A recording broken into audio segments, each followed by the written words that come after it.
So we have today Marc Bochirol, Senior Vice President for Building IT Business and Schneider Electric with us to discuss about multi-generational workforce and strategies for organizations to really change and adapt to the needs of the emerging workforce. So Marc, thank you so much for being with us. My pleasure. Thank you. And tell us more about your role. What is building an IT business and what's your relationship with Luminous? Sure. First, perhaps in 2 words, Schneider Electric, we are I would say #1 in terms of energy management and automation. So building an IT within Schneider Electric is composed of 2 big business. Building, which is how can we equip this kind of building in which we sit right now in terms of energy management. How can we save energy and make it more reliable for a building like this one, but also for industrial building. And IT to equip our data centers. So these 2 businesses are very important, and Luminous is part of this organization. It's a complete subsidiary of Schneider Electric and Building and IT. Wonderful. What brings you to India in this trip? Just spending some days here with the team, with nice. the HR team and the management team of Luminous, understanding more in depth the business and of course the people challenges that we have here in this country. Wonderful, wonderful. So tell me a little bit, going deeper in this topic that brings us together, about what are really the challenges that you see? Because now your role is a global role, so you actually see this across the geography. So what are the challenges of managing this multi-generational workforce? Yeah, I think we have common points, even if, as you said, my role is to... Correct. Is quite global, and we have teams sitting in the US, in Europe, in India, in Asia also. But I would say that what is a bit new is that we have, for the first time ever, more generation working together. So that's the first point. And this generation, I think, have different expectations. It has probably always been a bit the case, but I would say, and we'll focus on this one, but the new generation coming has probably some kind of differences compared to the others. So the third challenge is probably to make sure that we are able to design our policies or strategies in order to address these different generation working at the same time. So tell me more about these different expectations that you're talking about. How will you define those expectations being different? Sure. I will start probably saying that, of course, we have many common points. It has always been the case. I mean, the new generation replacing another has probably always in the past had some different expectations. Now, I think that this generation, the millennium, probably they are behaving a bit differently because on the way they were just educated also, and the environment in which they are completely digital, of course. So probably it's a little bit more around me first, and not the company. So what's in it for me? How can you design policies which are important for me? So that's probably a first thing. And the second is probably also the way they engage with the company. It's I'm obviously from another generation, as you noticed, and I think this generation, the former one, was probably more trusting the company and the environment overall a bit more, where the new generation is asking more for contractual relationship. What are you expecting from me? I'll do that, and I will express also what I'm expecting from you, organization. So that's something which brings some new challenges, I think, for us in HR. So do you feel that's something that is also positive from an organizational perspective? A lot is positive. I think diversity first is extremely positive, as we know, in all meanings, and the fact to have different generation, different state of mind is extremely positive, and we have to benefit from that. You know, many experiences, if we are discussing digital, in which we are doing reverse mentoring, which is extremely important, because people having 45, 50 years now are experimenting how to work in a digital environment, which is not the case of the new ones, because obviously they were born in this environment. So I would say it's very positive for the diversity piece, for the creativity and innovation, which is a key word for all of our organization, I guess. So let's keep this positive, and let's see how we can again make sure that inclusion, which is the capacity to have all this diversity work together, is really at the top of the mind of the leaders and the HR for sure. So how do we need to work on that inclusion, what are the different levers that we will probably need to reassess within the organization? So you spoke about policies, you spoke about leadership. So there are different dimensions that we'll have to reassess on to be able to create that inclusive environment. So what are the different things we need to look at? I think if I take our experience in Schneider Electric, Yeah. under the leadership of our new CHRO 2 years ago, we redesigned the entire people strategy of the company. And when doing that, we were inspired by a lot of things that we saw in other companies, a lot of readings, a lot of thinking about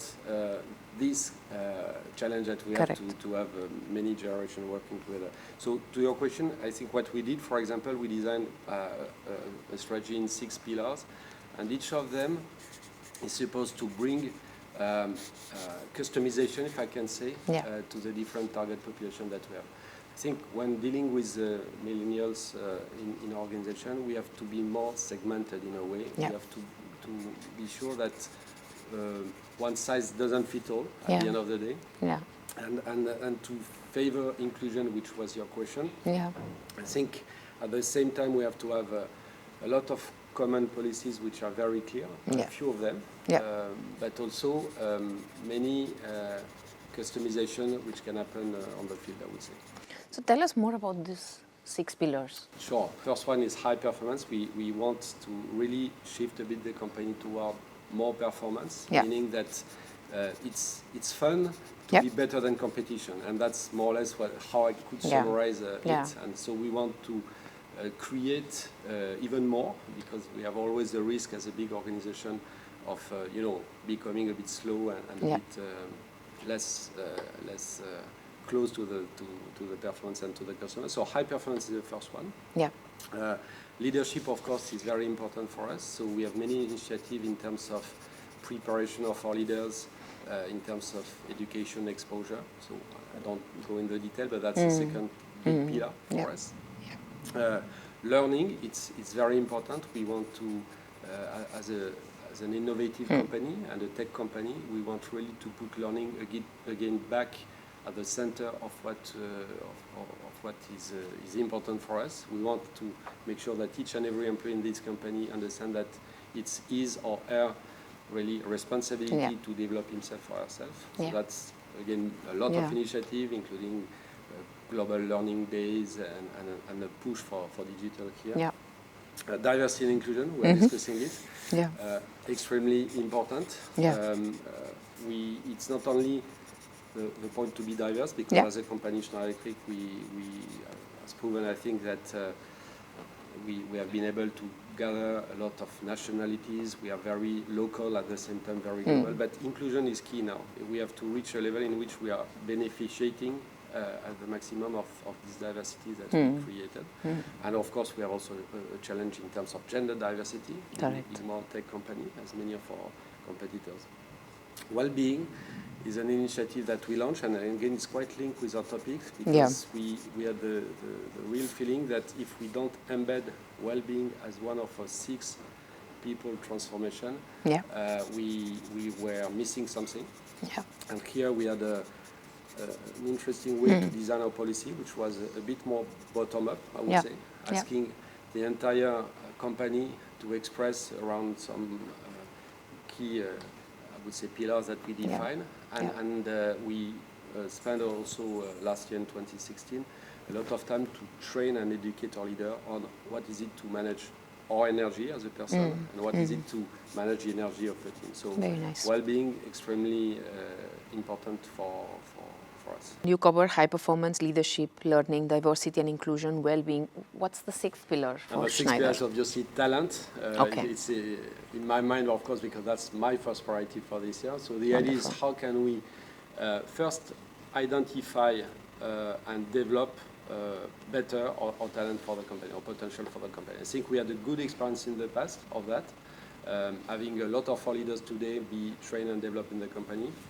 And we want to, of course, take more initiative on this topic. So talent is definitely, or not the 6th pillar, but probably the first pillar.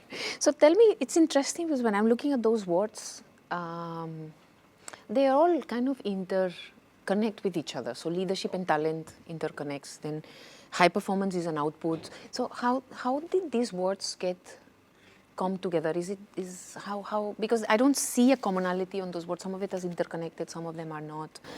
I think most of them are connected. Yes, And you, yes. you took an example, but Yes. you're right to say that. And if you look at how we manage that, each Yeah. of us in the leadership team in Yeah. HR is accountable of one of them, and we have to partner with a colleague, let's say, to drive this initiative. So Yeah. we see a lot of commonality, of course, leadership, talent, diversity. Correct, absolutely. Well-being is perhaps at the core of everything, because Yeah. well-being, in our view, is touching everybody, Yeah. all levels in the company. Yeah. Learning is touching Everyone. also, high performance also. So you have probably two buckets. You have Yeah. The initiative addressing the entire population, and some which are more focused on our leaders. Wonderful. So you mentioned something interesting about with this new generation coming, one size does not fit all, but there are some ground rules which need to be common, but there has to be a way to customize those. So give us any example of how you create a kind of like a common language, but yet is flexible. I think one important point is to make sure that we make our leaders and our managers more accountable than what they used to be probably in the short term. So that's a way to customize. So what we think is that we need to have key principles and key policies and key processes, by the way.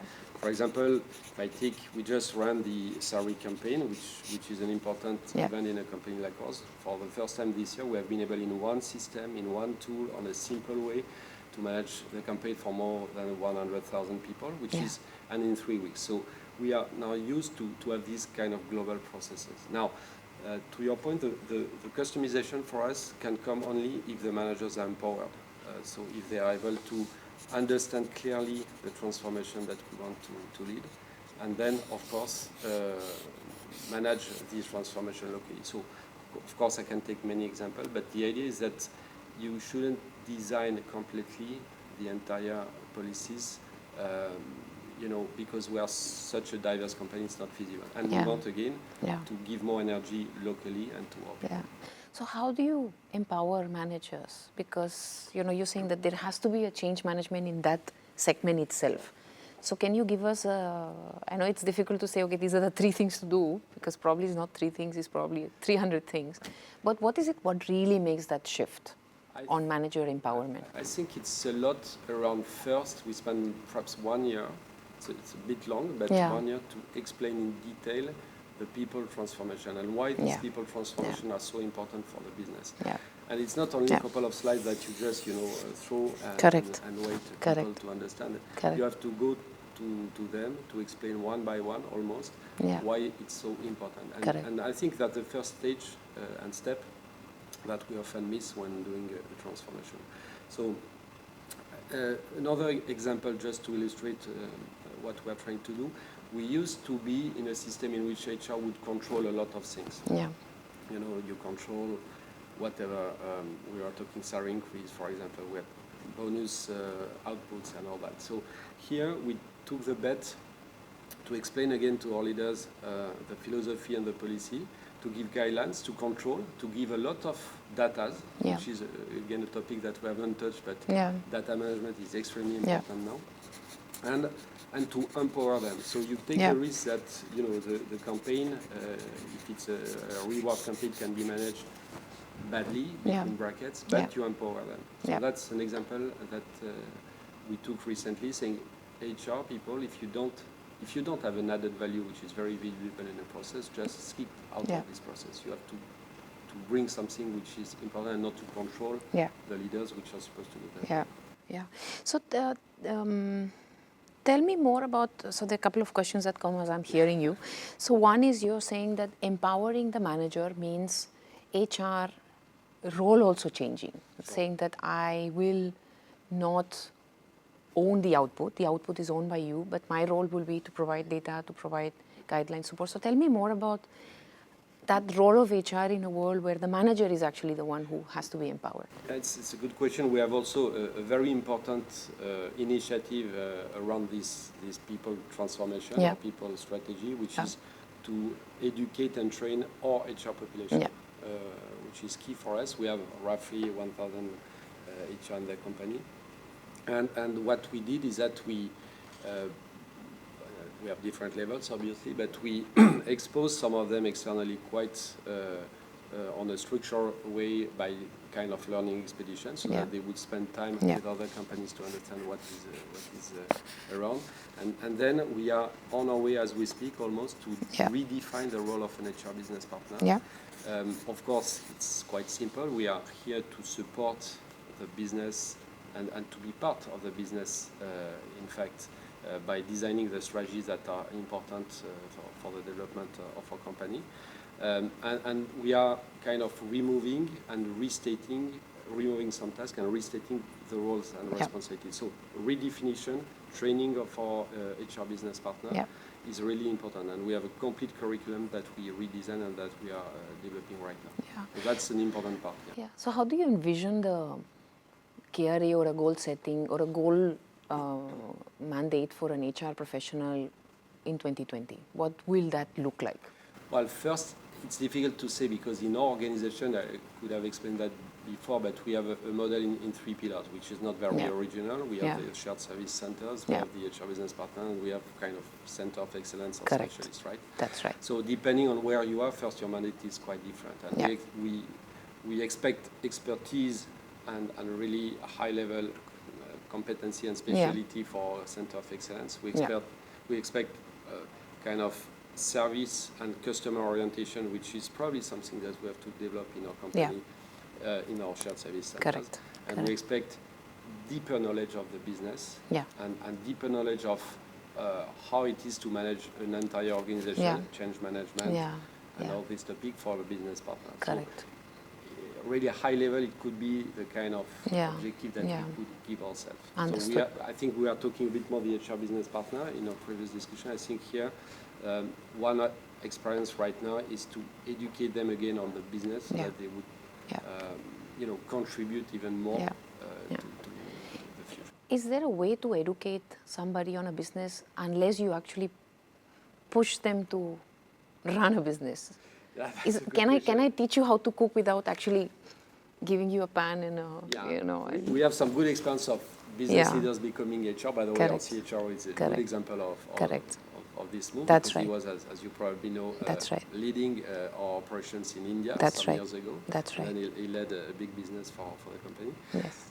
And the other way around, we have a couple of HR, not so many to be not as many as we would like to see. It's one way, but it's not the only one. So you're right to say that it's difficult, and my advice, it's a bit simple, but it's really first to spend some time, really deeply, sitting, if I can say, with some business leaders, and doing their job with them, so that you understand that. We all did that, I guess, in our experience. I did that in my former years.